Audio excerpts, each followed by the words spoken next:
नमस्कार, मैं गजेंद्र सिंह कुर्मी, दृष्टिबाधित मध्य प्रदेश का निवासी। पिछले कई वर्षों से पिछले कई वर्षों से दिव्यांग जागरूकता के लिए मध्य प्रदेश और राष्ट्रीय स्तर पर कार्य कर रहा हूं। मध्य प्रदेश के विभिन्न जनप्रतिनिधि, प्रशासनिक अधिकारियों से मिलकर उनके जीवन के बारे में हम जानते हैं और समझते हैं उनके दिव्यांगों के प्रति क्या विचारधारा है, क्या संवेदना है। उन्होंने अपने जीवन में दिव्यांग जब उनके समक्ष आए तो उन्होंने क्या प्रतिक्रिया दी और उनके विचार के अनुसार समाज में किस प्रकार के परिवर्तन और हो सकते हैं ताकि दिव्यांग समाज के मुख्य धारा से जुड़ने में और अधिक सहायता उसमें मिल सके। आइए आज हमारे साथ मध्य प्रदेश भवन नई दिल्ली में पदस्थ संयुक्त आवासीय आयुक्त महोदय श्री सचिन शर्मा सर हैं। सर, आपका बहुत बहुत स्वागत है दिव्यांगजन के साथ जुड़ने के लिए। बहुत बहुत आभार आपका। सर, पहले तो आपके जीवन के बारे में सर जानना चाहेंगे। सर, आपका जन्म कहाँ रहा, आप इस जिम्मेदार उच्च पद पर आने तक की जर्नी क्या रही सर आप? जी, मैं उत्तर प्रदेश के बदायूं जिले के बिसौली तहसील का रहने वाला हूं और जो मेरी पढ़ाई है वो दिल्ली से हुई है, जिससे मैंने बीबीए और लॉ किया है। उसके बाद मैंने यूपीएससी की तैयारी की थी, जिसमें लॉ मेरा सब्जेक्ट था।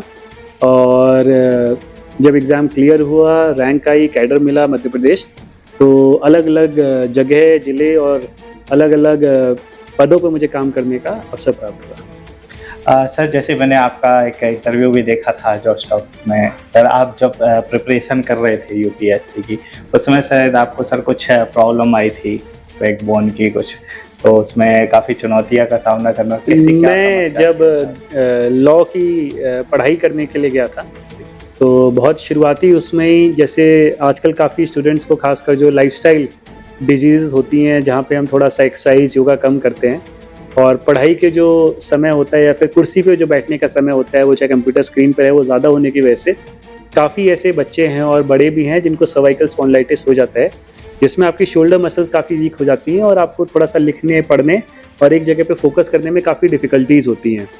तो जो सामान्य आम धारणा है वो ये है कि आप फिज़ियोथेरेपी कराइए, थोड़ा सा उसे करिए और उससे ठीक होता है। पर धीरे-धीरे करके जब काफ़ी लंबा समय मैं इस चीज़ के साथ मैंने स्ट्रगल किया या मैंने कोशिश की मैं इसको ओवरकम करूँ, तो मैंने ये रियलाइज़ किया कि ये सिर्फ़ और सिर्फ़ आप सुबह से लेके शाम तक का जो रूटीन है, आपका जो क्रम है, जिसमें आप एक ही तरीके से बैठते हैं और बॉडी धीरे करके शोल्डर इसमें जो वीक होते हैं, अगर आप योगा को उसको इनकॉर्पोरेट करें या फिर कुछ व्यायाम को करें, तो एक संतुलन जब आप पढ़ाई का, खासकर जब आप स्टूडेंट डेज़ में होते हैं, और एक्सरसाइज का अगर बना लेंगे, तो ये जो समस्याएँ हैं वो शायद ना आएँ। पर क्योंकि मेरी होते-होते काफ़ी एग्रीवेट हो गई, और ये सही बात है, यूपीएससी का जब मैं एग्ज़ाम वगैरह लिखता था तो पेन किलर्स खा के उस टाइम पे मुझे लिखना पड़ता था।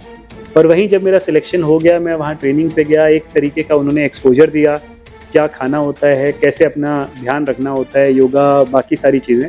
तो उससे वो चीज़ दोबारा कभी लौट के नहीं आई। वो सिर्फ़ जब मेरा तैयारी का समय था, उसी समय तक वो सर्वाइकल स्पॉन्डिलाइटिस अपना, मुझे लगता है, बहुत ही एग्रेवेटेड फॉर्म में रही। तो मेरा जो भी नए बच्चे हैं या फिर जिनको भी इस तरीके की समस्याएँ, चुनौतियाँ आती हैं, वो 100% सिर्फ फिज़ियोथेरेपी या जो इस प्रकार से रिलीफ़ देते हैं, वो बहुत टेम्परेरी होते हैं, बहुत लंबे समय तक नहीं चलते हैं। तो लाइफ़स्टाइल जो चेंज करना है आपको सुबह से लेके शाम के क्रम में, कि आप जब सुबह उठें तो गर्म पानी पिएँ, हल्का-फुल्का शरीर को थोड़ा-सा उसमें खिंचाव या स्ट्रेचिंग वगैरह करें, वॉक करें, क्योंकि जितना ज़्यादा आप अपने फ़िज़िकल स्ट्रेंथ या शरीर का ध्यान रखेंगे, उतना ही ज़्यादा फ़ोकस या एकाग्र आप अपने काम पे भी रहेंगे। वरना कभी सर दर्द होगा, कभी शरीर का कोई हिस्सा दर्द करेगा, कभी कुछ करेगा। तो अगर संभव है तो प्लीज़ अपने स्वास्थ्य का ध्यान रखें। जी, जी, बिल्कुल सर। जैसे आपको सर समस्या हुई, आपने उसका समाधान निकाला और सबको संदेश भी दिया है कि अपने शरीर पर मुख्य रूप से ध्यान रखकर और उसको फ़िटनेस के में रहना चाहिए, और आप भी उसमें बहुत ही संवेदनशील हैं, आप भी फिट रहते हैं इसके लिए। तो सर, जैसे अब सामान्य ये तो एक छोटी समस्या होती है, लेकिन कुछ समस्याएँ ऐसी होती है जन्म से या फिर जन्म होने के पश्चात कुछ किसी दुर्भाग्यवश कोई दुर्घटना हो जाती है, तो एक मानव दिव्यांगता की श्रेणी में आ जाता है। भारत में किस प्रकार के दिव्यांग जोड़े गए हैं 2016 के पश्चात से।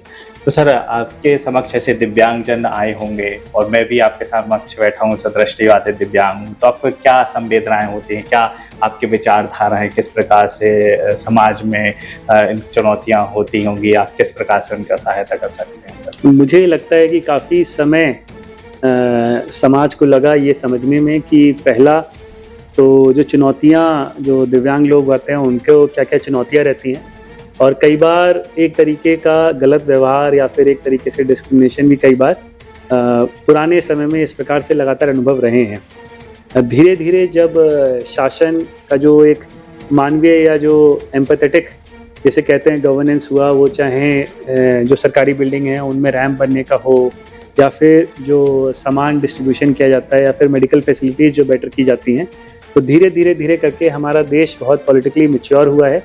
और पहले जो हम एक इस तरीके के इसे ये मानते थे असहाय है, लाचारी है, तो हमने इसको ये माना है कि ईश्वर के द्वारा ये दी हुई परिस्थितियाँ हैं, और अगर उन्होंने ऐसा दिया है तो इससे पार पाने की या इसको ओवरकम करने की शक्ति भी आप ही को दी है। तो जो भी लोग जिस भी परिस्थिति में जहाँ पर भी हैं, और वो अगर एकाग्र रहें अपने जीवन को लेके, तो वो हर कोई व्यक्ति समाज के लिए कुछ ना कुछ कर सकता है। जैसा आपने पूछा कि मेरा इसमें क्या-क्या अनुभव रहे हैं, कैसे-कैसे अनुभव रहे हैं, तो मैं जब भी कभी वैसे तो हर व्यक्ति को हर समय ईश्वर का बहुत ही आभारी होना चाहिए, चाहे वो किसी भी परिस्थिति में है। पर कई बार जैसे अगर आपको ये लगता है कि कुछ चीज़ें कम हैं या फिर कुछ और हैं, तो जब आप ऐसे देखते हैं, तो मैं आदर्श के तौर पे, इंस्पिरेशन के तौर पे, क्योंकि ये ज़्यादा मुश्किल है कि आप इन परिस्थितियों में भी अपने को एक साथ ला पाएँ और उतनी ही मेहनत से या उनसे बेहतर काम कर पाएँ, जो बाकी जैसे जिनमें जो कमियाँ नहीं हैं, उनसे भी ज़्यादा अच्छे से काम कर पाएँ। सर, जैसे आप विभिन्न जिलों में एक कप्तान के पद पर भी रहे हैं, प्रशासनिक और वहाँ की कानूनी व्यवस्था आपने सुदृढ़ रूप से चलाई भी है, और आगामी समय में आप धार जिले के एसपी महोदय में ज्वाइन करने जा रहे हैं। तो सर, इसमें विशेषकर यदि दिव्यांग आपके पास समक्ष आते हैं, क्योंकि दिव्यांगता के लिए बड़ी ही संवेदनशील और बड़ी ही नाजुक स्थिति होती है समाज में उनके प्रति, सर, जो आपराधिक गतिविधियाँ होती हैं, तो सीधे तौर पर जुड़ना बड़ा कठिन हो जाता है। लेकिन जब भी जैसे आपके पास आएँ, तो आप कितनी वरीयता और कितनी प्राथमिकता देने पर जोर देते हैं सर इस पर? जी, इसमें जब भी कोई इस प्रकार की शिकायत आती है, तो प्रयास यही रहता है कि जो व्यक्ति है, एक तो बहुत लंबा समय चल के पूरा दिन खराब करके या पूरा दिन अपना लगा के और बाकी जो उसको काम था उसको छोड़ के आया है, तो यथाशीघ्र यथासंभव कानून के दायरे में रहते हुए जो भी मदद की जा सकती है, उसका यही रहता है कि उस व्यक्ति को दोबारा इस समस्या से परेशानी ना उठानी पड़े और इसका तुरंत या तत्काल निकालो, यही हम लोगों की मंशा रहती है। सर, जैसे अभी मैं जो सारे ये कार्य कर रहा हूँ और आपसे भी बात कर रहा हूँ, विभिन्न जागरूकता के अभियान चलाता हूँ, ये सारे मैं हमरा ही समाज कल्याण संस्था के माध्यम से करता हूँ, और इसमें मेरा पूरा भरसक सहयोग करते हैं रिपब्लिक सागर मीडिया। ये सारी चीज़ें प्रचार प्रसार में निःशुल्क रूप से करते हैं। अभी वर्तमान में सर, मैं सागर जिले में दिव्यांगजन के लिए निःशुल्क छात्रावास भी संचालित कर रहा हूँ।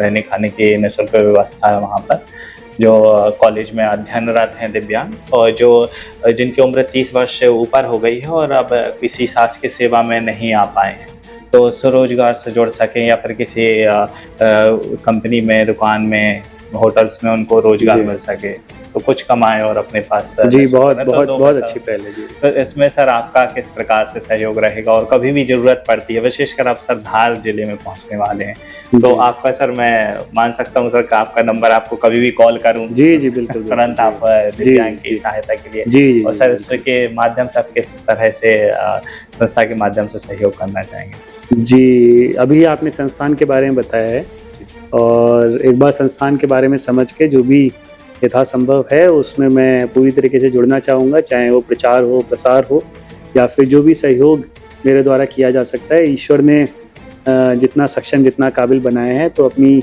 पूर्ण क्षमताएँ जितनी भी मेरे पास है, मैं उस हिसाब से पूरा सहयोग करूँगा। सर, जैसे अभी मैंने भोपाल कमिश्नर रहे और अभी वर्तमान में आईजी श्री हरिनारायणचारी सर का भी साक्षात्कार में ऐसे मिला था, उनसे भी उनके विचार जाने थे। उन्होंने सर इंदौर में एक सुविधा लॉन्च की थी, जो मूक बधिर बच्चे हैं और वो शिकायत नहीं कर पाते हैं, तो उनके लिए विशेष एक नंबर प्रसारित किया था, जिसमें वह वीडियो कॉल करके अपनी सहायता ले सकते हैं, कुछ भी आपराधिक गतिविधि होती है। ये उनकी स्वयं की निजी एक प्रेरणा थी और स्वयं एक एक नया कदम था पुलिस प्रशासन में। जी। ऐसी श्री राजा बाबू सर हैं IPS जी। ऑफिसर एडिशनल DGP, उनका लिया था, तो उन्होंने भी सर जिस प्रकार से आपसे चर्चा कर रहे हैं तो उनसे भी चर्चा की थी। तो उन्होंने ट्रेनिंग सेंटर्स के अभी हैं वो प्रभारी स्टेट के, तो उन्होंने सर प्रत्येक दिन शाम को गीता का पाठ और मेडिटेशन जुड़ा जी। हुआ था। उसमें साथ में उन्होंने एक आश्वासन दिया कि दिव्यांगों के प्रति संवेदनशील होना और उनकी वरीयता देना, उनको प्राथमिकता देना उनके लिए जी। सहायता में, तो उसको भी उन्होंने ट्रेनिंग में जोड़ा है। तो आपके स्तर पर भी सर धार जिले में SP के पद पर होते हुए सर आप निजी तौर पर कुछ ऐसी नई चीज़ प्रारंभ करेंगे सर? जी, जी, बिल्कुल, बिल्कुल। ये सभी जो हमारे सीनियर्स हैं इनका बहुत ही प्रेरणादायी हैं और बहुत ही अपने अनुशासन से समाज में और एक स्थान बनाया है। तो इन लोगों से प्रेरणा लेके, इनसे समझ के क्या नया हो सकता है, और अपनी बुद्धि विवेक से मैं लगातार प्रयास करता रहूँगा कि जितना मैं काम आ सकूँ समाज के, उतना मैं कर पाऊँ। सर आपका सीधे तौर पर कोई आपके सहकर्मी ऑफिसर्स और आपके अंडर में करने वाले सभी पुलिस के अधिकारियों के लिए कोई संदेश सीधे तौर पर?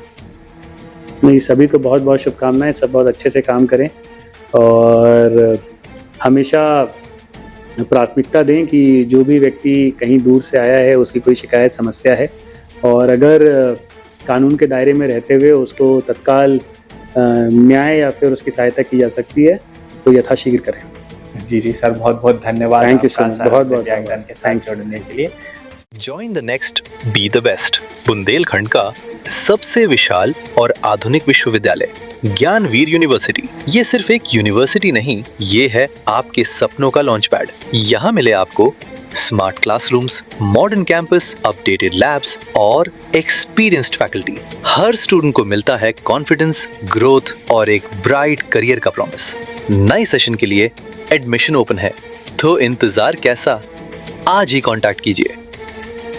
रिपब्लिक सागर मीडिया को सब्सक्राइब अवश्य करें और आप हमारी आने वाली सभी वीडियो को देखना चाहते हैं तो आपको उसके लिए घंटी जरूर दबानी पड़ेगी, ताकि आपको सभी वीडियो की नोटिफिकेशन समय समय पर मिलती रहे। रिपब्लिक सागर मीडिया पर जो भी वीडियो आएगा वह सच की कसौटी पर कसकर ही आएगा।